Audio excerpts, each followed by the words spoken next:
So, Esmeralda, could you list the things that you've been called too much of for me, please? Sure. Too much of a flirt. Too loud. Too positive. Too intense. Too smiley.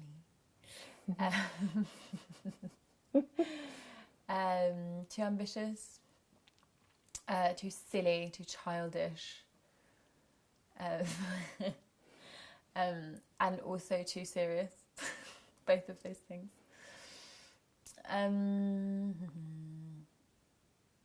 Too much of a hippie, too passive, too shy. Kind of like, it's really weird because they're all so contradictory. When I think about them, it's like, if I'm both too loud and too in your face and also too passive and quiet, like, where am I supposed to be? Like, where am I supposed to exist? I had never thought about it that way before. Yeah, God. Too optimistic. Too messy. Too disorganised. And also too uptight. Too organised. Too bossy. Trying too hard. I think that would do. Yeah. Yeah. So, in what context have these things been said to you, and how have they made you feel, more importantly? Oh man. How? In what context? In so many contexts. At work. Quite often in romantic contexts, right? The person who is supposed to, I don't know if there's any supposed to, but ideally loves me just as I am. And who I'm sharing so much of my life and vulnerability and intimacy with. And always this feeling of like having water thrown on a fire, like being dampened and silenced and small and like on the wrong foot, you know, like when you kind of slip or something and you feel that moment of like, am I gonna like die? Do you know what I mean? When the wind gets knocked out of you and you're like suddenly in this real deep uncertainty in this I guess caught off guard, punched in the stomach, that feeling. Yeah, winded or and almost always with a feeling that I needed to change my behaviour and adapt myself in order to be acceptable. Yeah. And when people said that you were too much, did you ever try and change yourself? Always. Almost always. Not so much lately. Nowadays I don't.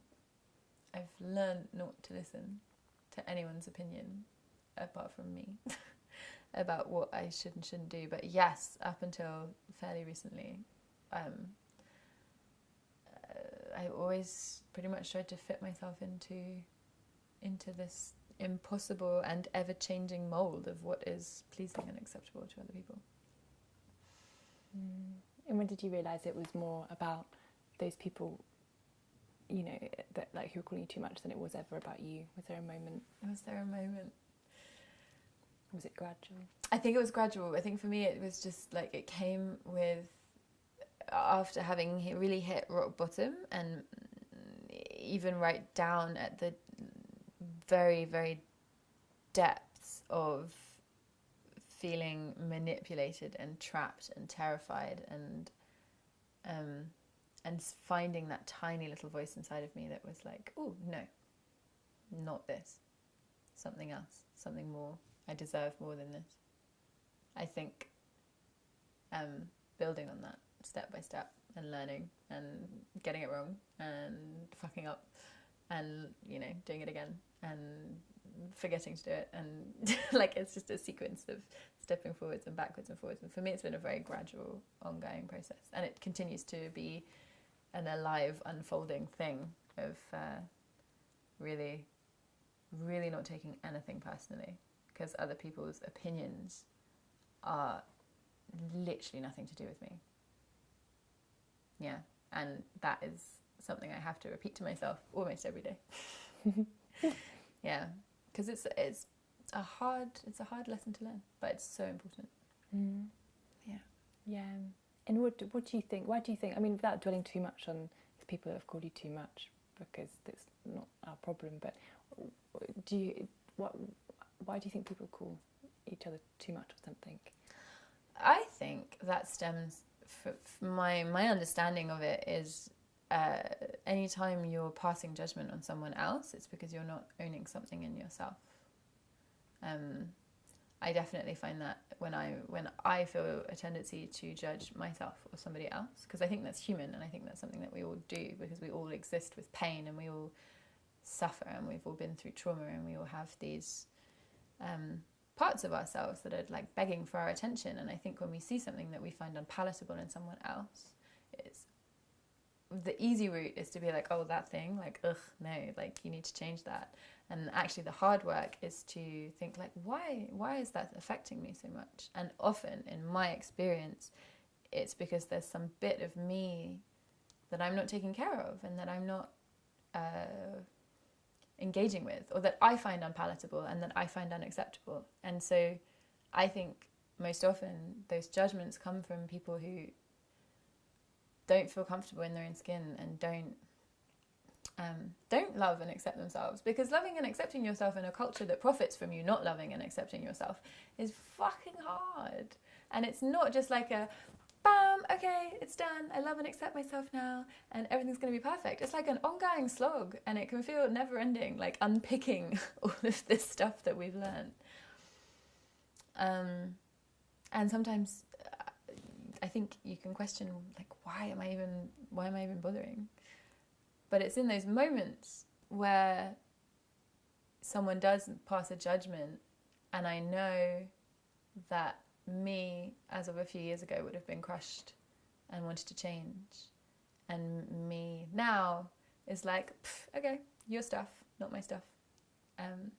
That's when I realise the value of doing that and of working with those things. Yeah. Awesome. So it leads nicely on to what, if you think of all the things you've been called too much of, Yes. how are they your power, and what do you love about them? Okay. I like how I really enjoy being an optimist. It sounds so fucking naive, I know, but like my experience has led me to believe that generally the less I focus on worrying and about all of the things that could go wrong, and the more I focus on all the things that are going right, and the more gratitude I have for everything that I do have. Which is not to say that there aren't shit things in the world, because there absolutely are, and we should absolutely sort those things out. But just the more I am able to be present in my gratitude, the more I feel life gives me to be grateful for. And I think, yeah, I'm very happy with that as a part of me. Laughing too hard or being too loud, it's a hard one to accept. It's a hard one to love, I think, because I've grown up, I think, with this fear of being, of like causing a scene and like being disruptive or something. But actually, I love the feeling of laughing until I cry. Like, I love that big belly laugh that comes from right down in my roots and moves my whole body. I love the connection that comes when you laugh about the same stupid shit with someone you care about or someone you've just met. Oh gosh, too flirtatious. That's another hard one to love, right? Because we're taught that, like if you're flirtatious and friendly, or kind of giving off, or like comfortable in your sexuality, then that means that you must be open to having sex, right? Like that's kind of where that seems to be, in any case for me, the message that we learn. So like being a tease or something, like if I'm being friendly and if I'm being, comfortable in my skin, if I'm being tactile with somebody, consensually, consent is key. That's a hard one, but I really enjoy, again, I enjoy the the places that has taken me, and the lessons, like we were talking about tantra, and being like, not that flirtation and tantra necessarily have to go together, but like opening myself more to my sexuality. And again, and quite often, you know, we try and make that distinction of like, oh, you know, I'm sensual, I'm not sexual. Fuck yeah, I'm sexual. I think we all have that, with that potential within us, and owning that. And so that, being on that path of like being open to those connections, has really, really helped me with my acceptance of my body, my acceptance of who I am. I've met the most amazing people through being too much of a flirt. What else did I say? Too childish or too silly. Oh my god, like I would not be who I am if I didn't embrace my deep inner goof and silliness. My life would be immeasurably boring if I wasn't able to laugh at myself and laugh at life. I think I would be having a really shit time.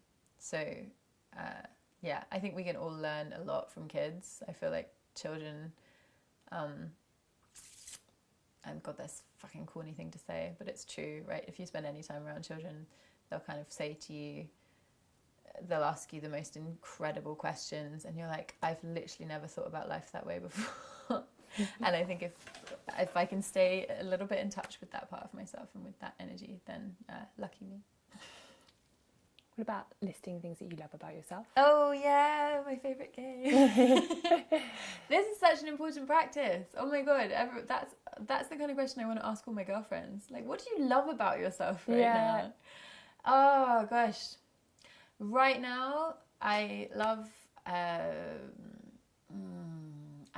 I'm embracing change and accepting the things that don't turn out the way that I thought they would. I love how I'm learning to listen and hold space for the people I care about and give them support in the ways that they need, rather than in the ways that make me feel like I'm being a good friend and being supportive. Making that support less conditional and more genuinely supportive. I love those lessons that I'm learning there. I love music, and I love that I'm making more music in my life at the moment, and that I don't care if anyone even hears it, just for the pure joy of creating and making sounds and expressing myself. I love to dance as well, for the exact same reasons, just moving my body the way that my body wants to move, rather than in a way that I think is going to be like really sexy and exciting for other people. Yeah, learning to move my body for me. Yeah, I love that I'm doing more of that. It's a weird one. Oh, I love that I eat when I'm hungry, and I eat food. Like, I make choices that make my body feel good. That I've learned to listen to the signals that my body is giving me, and that I feel like I'm eating with and for my body, rather than either to punish it for being too fat or to fill some kind of emotional void or issue that I'm having. Like, I love feeling connected to food. It's so funny, because I'm beginning to feel uncomfortable now. Like, I'm like, yay, I'm so great, and then I can feel it even here in this like really supportive environment. I can feel that need to like, okay, no, but curb it now. Okay, that's enough. That's enough. Yeah, absolutely. It's so hard. Like, yeah. In this part, people either cry because they're just like, I don't know, or they're like, I don't know, or they talk about how they're not allowed to love themselves, or they talk about what other people love about them. Yeah, it's all great. But yeah, it's a really interesting question. It really is an interesting question. That's a great question. We ask each other such shit questions as well, like the smallest little tweaks, and they could be so much more interesting. We should do that. We should be like, instead of what do you love about yourself? Yeah, what do you like to do? Yeah. I ask people that question a lot, and they always answer with what their job is. And I'm like, no, that's not what I asked. What else do I love? I love that I'm putting myself out there at the moment. I'm at a phase in my life where I'm recently entirely self-employed as opposed to partially self-employed, and it's fucking terrifying, and I am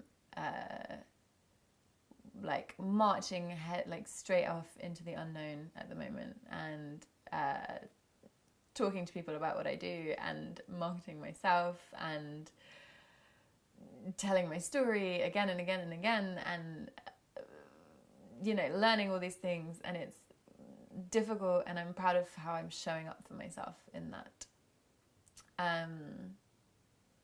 Proud of how I'm caring for myself, and I'm making time for downtime, and that I'm asking for what I need and what I want from my friends and family. And I love that I'm no longer afraid to say no, even if it's my mum and she needs to call me and needs to speak to me. If I'm not able to give her that space, then I love that I'm now able to like prioritize myself and my well-being.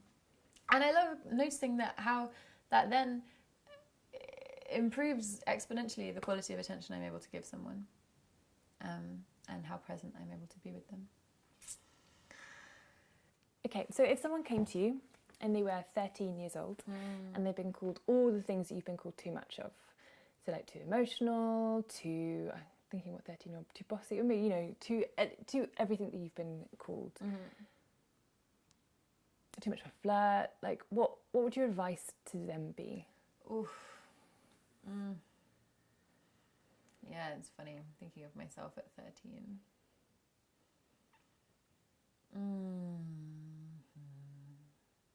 I think I would say that what we were saying, a little bit like what we were saying before, that anyone who tells you that you need to change who you are in order to be pleasing to them is not a person that you need in your life. Obviously you're 13, and if it's your parents, you need those guys. But if it is at all feasible, you know, to like take some distance and take some space, then that, you know, it's not up to you to fix them, because that's what they're asking for. They're saying your exuberance, your liveliness, your existence is somehow making me feel uncomfortable, and I don't want to feel uncomfortable. And it's not up to you to make anyone feel comfortable. That's not your job. You do not exist for the pleasure of other people. I would say to bear in mind that, anything that anyone is telling you about you is way more reflective of the stuff that's going on inside them than it is of anything that you do.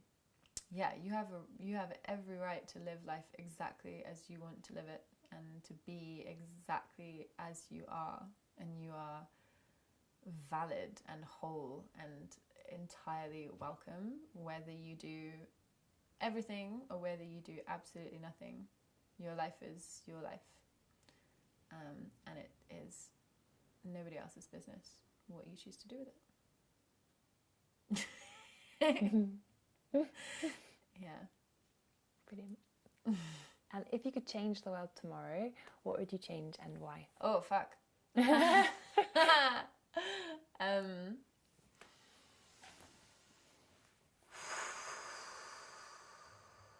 another excellent conversation starter.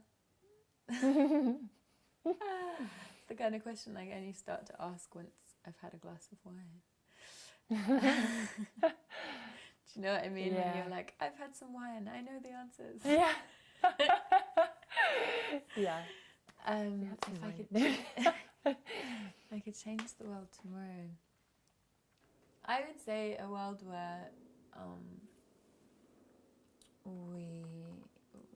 where women can exist in public without fear, right? Like where everyone, not just women, but like everyone can wear what they choose. I mean, it would be insane. It's like, it feels like such wishful thinking, but I know it happens in some spaces because I've been there. But like where you could go outside with no clothes on, right, and be completely fine, like have no issues.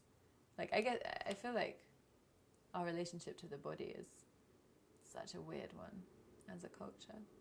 Whoa, a world where we stop, like, I mean, it's such a big loose term, the West, isn't it? But like where wealth and the accumulation of wealth is not our driving, like, motivation as a species, and that, you know, a world where we put people's well-being above the accumulation of wealth, a world where we take care of the fucking environment, like where we remember that we have one planet to live on.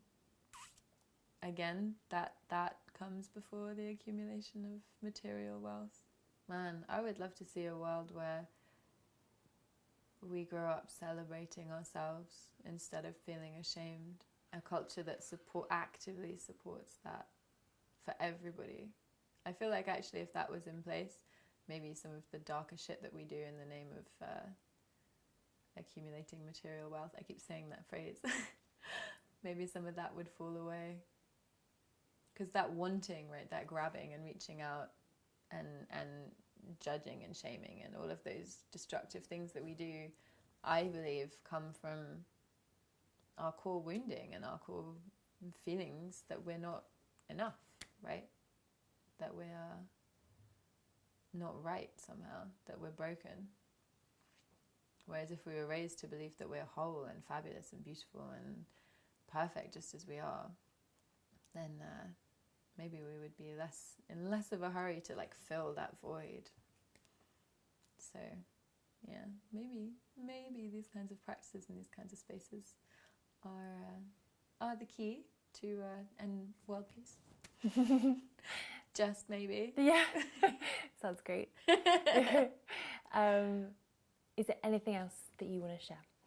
It's a great question. I did not prepare anything. That's fine. No. I don't usually warn people. So. Is there anything else that I want to share? Good men are out there. Yeah. They're not all shits. This is interesting, yeah. Yeah. I understand. I understand, and I feel a lot of legitimate anger myself around the way men have treated me, and yeah, and I have personally definitely been tempted at times to just think like, okay, done with all of them.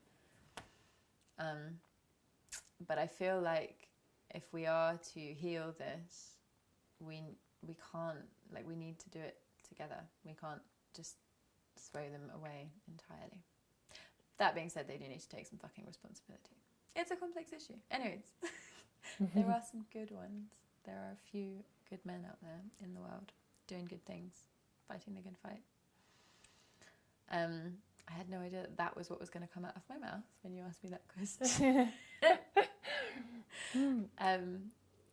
Yeah. That's one of those things that I think we don't think to talk about, but actually could be really, really helpful for some to hear, you know? Yeah, I mean... Something that people want to know. I've felt myself the tendency to just be like, oh, I'm so over them. I'm so done with them. I'm like this, like... Yeah. And because it's true, when you look at the way men have treated women over the years, it's like outrageous. There's not a word that's strong enough for the anger that I feel. Mm. And yet, we all need each other, right? Underneath it all, we're all human. I think no healing is possible without them, right? Mm. Without everyone's participation. So yeah, I guess I refuse to throw you away, men of the world. I feel like that would be the easy way out. I want you to do better. But I'm happy you're here still. I think. Yeah.